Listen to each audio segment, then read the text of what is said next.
This is a mature platy fish giving birth to fry.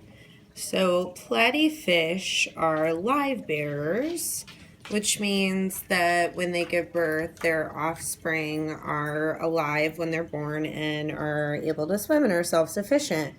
So this is one litter of platy fish.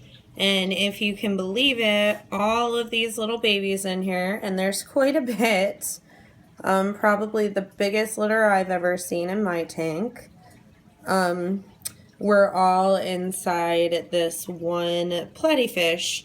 And there's a couple things you can look out for to know if your platy fish is about to give birth or not. If you have mixed gendered platy fish in your tank, chances are your female has been pregnant at some point. They give birth at about every 28 days is about the cycle. A lot of times they just give birth in the tank, and the other fish eat them. You might have a few survivors that, make it from living in plants or whatnot, or in the cave. But I put my platy fish in this holder so she could give birth in peace.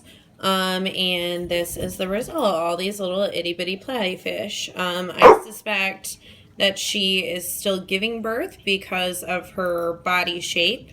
You'll notice when platies are about to give birth, they develop this very square looking shape. And you can see that the hole right by her anal fin is dilated. That's pretty typical when they're giving birth because the little fry just pop out. But basically your female platy is going to look like she is about to explode. They look huge, so she slimmed down a lot overnight.